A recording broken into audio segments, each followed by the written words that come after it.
Hi everybody, welcome to the OAG RC. Today I'm going to talk to you a little bit about the TT02 chassis. Now I've got two TT02 chassis, both very different. I've got the TT02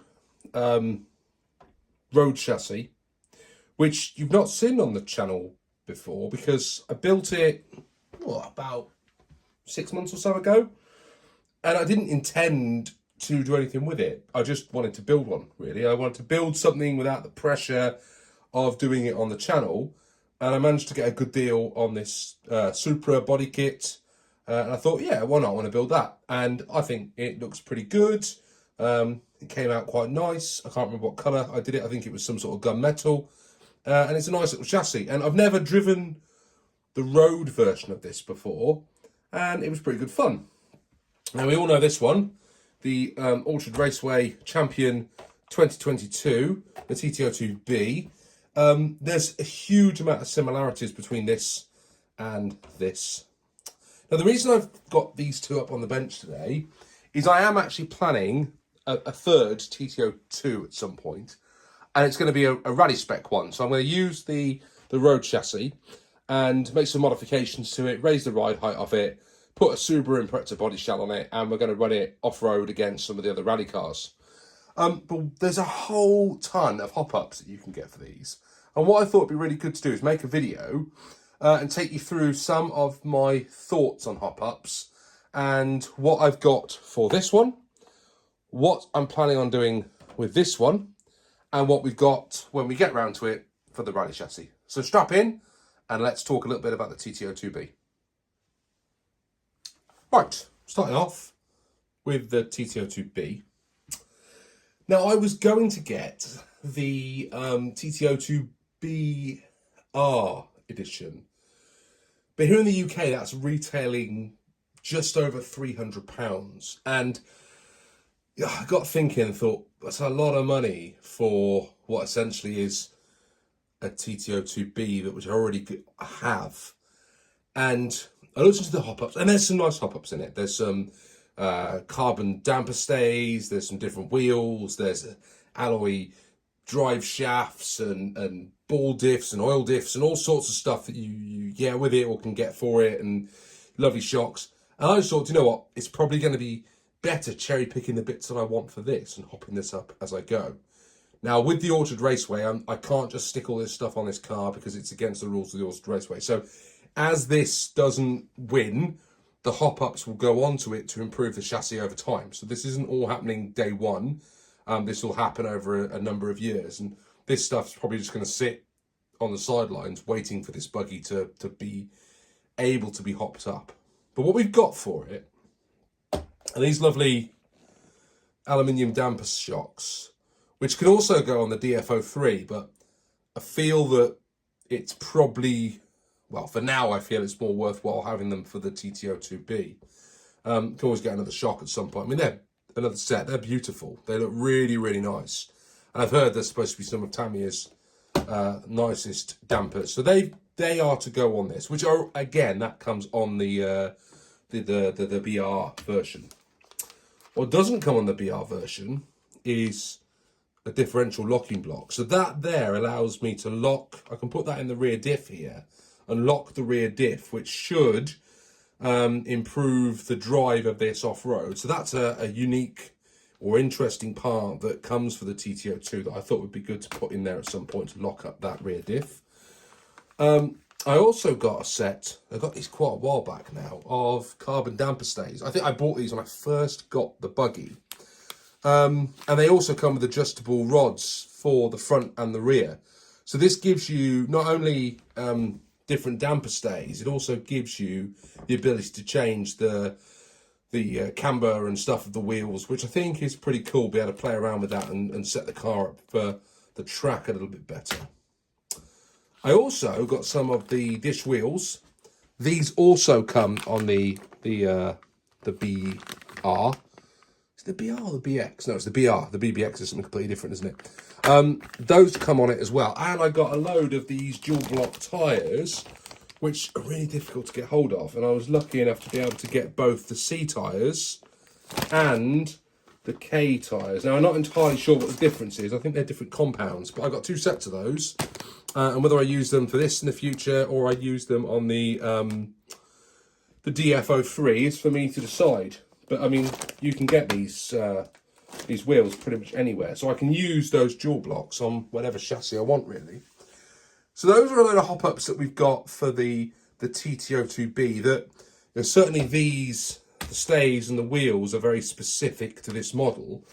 The locking block, you can put that into any of the TTO chassis, but I personally would use it for the buggy because it's going to be mainly off-road, and that's typically where I think you would want to lock the rear differential up. But I might also use that for a rally spec as well. But I do have 2 of these. Right, so that is the TT02B hop-ups that we have.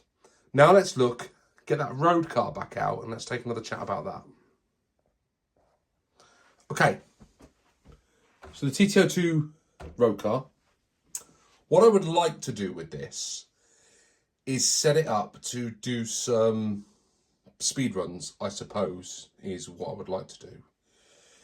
Now, I haven't really thought this through, so as with anything you see in this video, I am looking for, I suppose, comments from the community. So if someone's got some ideas, please, drop in the comments below about if there's something I'm missing off the TT02B, or if there's some ideas you've got that can help me progress what I want to do with this particular vehicle. Let me know in the comments, or in the rally car that you'll see at the end. So what I would like to do is set this up to do some speed runs. I'm not going crazy, okay? So we might get to lipos at some point. But before I get to lipos, what I thought I would do is have some fun improving this particular car, and see how fast we can get it. Now, this is completely stock with the exception of bearings. It's the only thing that I've done differently in this car. So it's got a standard setup for the chassis, torque tune motor in it, and we're going to see how fast it goes as it is as standard. We've then got some option parts that I think will at least help in terms of the strength and the stability of this car as we go along. So we've got the high-speed gear set, which I thought, well, it says high speed, so that must allow me to do some faster stuff with it. We've got an aluminium motor sink, because I thought as the motor gets up in this, we're going to need something to disperse the heat out of it. I also got the aluminium motor mount, because hopefully that'll give it a bit more strength.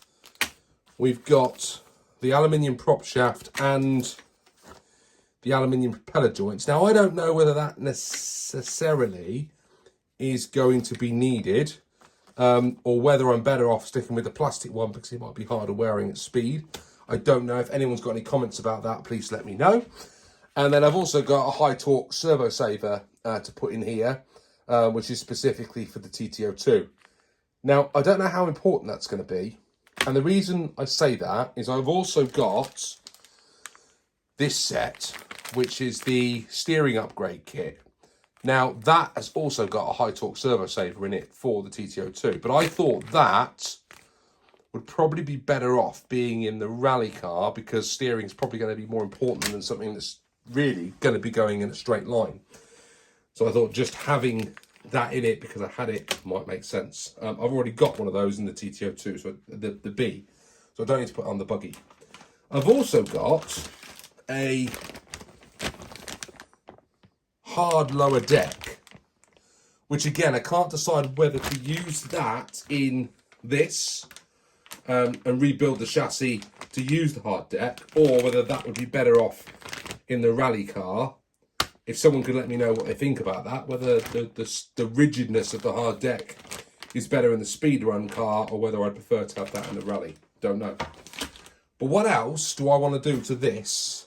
Tyres, I'm assuming, is going to be important. These are just the standard kit tyres. I've got a whole host of motors from, it's got a torque tuned, I've got a sport tune to try, I've got a TZ motor to try, I've got a BZ motor, but I hear they're very similar, so we'll probably just stick with the TZ motor. I've got a 15-turn core motor to try, and also an e-tronics 15-turn, which has got adjustable timing as well. And that's before we start thinking about maybe going brushless. I will have to swap out the ESC in here because it's currently running a Tamiya one, so I'll have to swap that out for a hobby wing. But the Tamiya one that's in there can do brushless, but it can't do lipos. So all of these are decisions that we've got to make in order to try and get this thing going a little bit faster. I'm not entirely sure whether the body kit's going to be right in terms of aerodynamics. We'll probably start with it and we'll see how we go. But this is a bit of a project car. Don't know how this is going to work out. So any ideas or thoughts or suggestions, would really welcome those. Now, let's talk rally. So, this is what I'm going to turn into a rally car. Subaru Impreza Monte Carlo 99.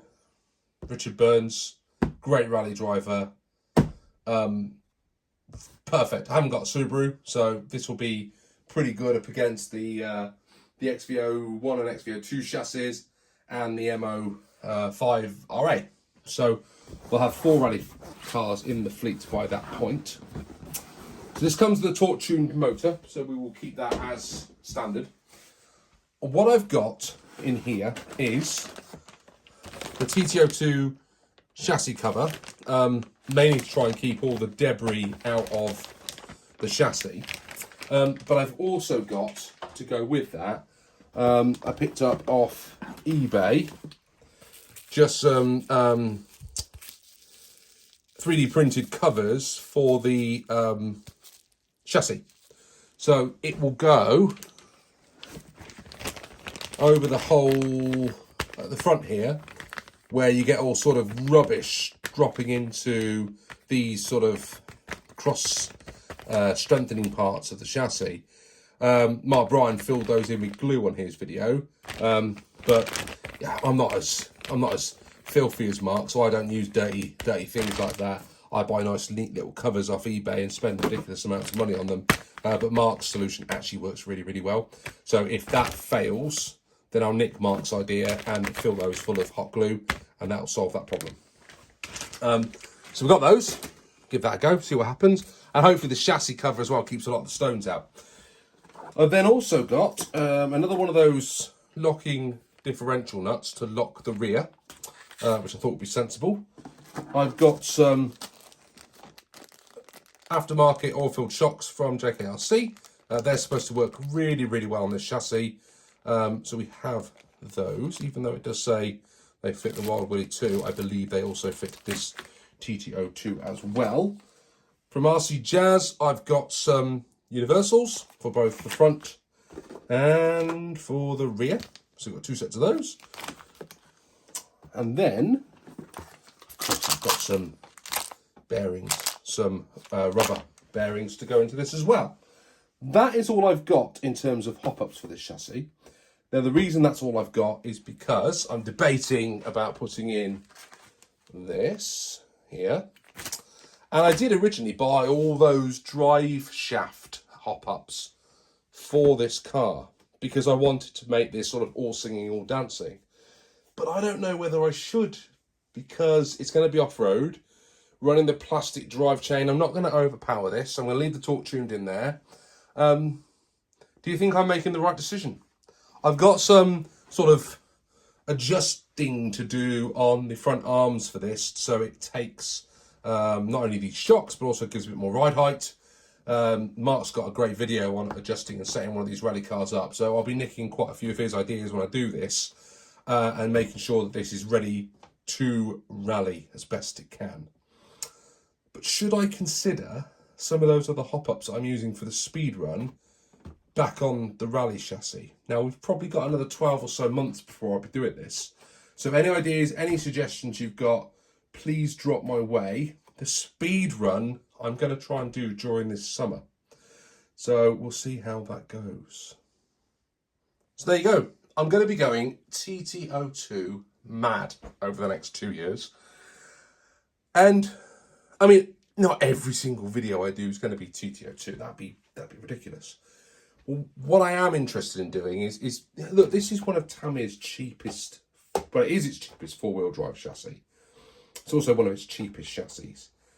And I've been so impressed with the way this went round the track. It is predictable. It's easy to maintain. If something goes wrong, if you break a shock tower, or you can get spares for these really, really cheap because loads of people have them. Loads of people smash them up and break them. Tamiya still make them. Getting all the parts is really easy, and actually upgrading it and hopping it up is part of the fun. And there's plenty of options, both official and unofficial aftermarket parts for it. Great, great, great chassis. And I am going to thoroughly enjoy working on all of these cars and buggies. But also, because of the XV02 and the hopped up version of this buggy and the TT02, there's a whole load of additional parts, brand new parts that have come out for them as well. You can get brand new damper stays for this. It didn't exist before. That gives a whole new load of tuning options. You can now put the ball diffs and the oil diffs from the XV02 chassis into this particular chassis now, because they've made it so they work in both. Great idea, Tammy. It extends the life of these chassis that we've already got, that we know and love. Guys, thanks ever so much for watching. Probably been far too long talking about TT02 chassis. I'm looking for some help. So if anyone's got any ideas of what I could do, what I should do, what I might want to do, what you've done with your cars before, please let me know. Drop them down there. If you've liked the video, you've never been to the channel before, please like and subscribe. It really helps the channel and keeps me motivated to keep making content for the community and enjoying what's out there. Guys, thanks ever so much for watching. Whatever you do, make sure you have some good old-fashioned fun, and I'll see you all soon on the OAG RC. Bye now.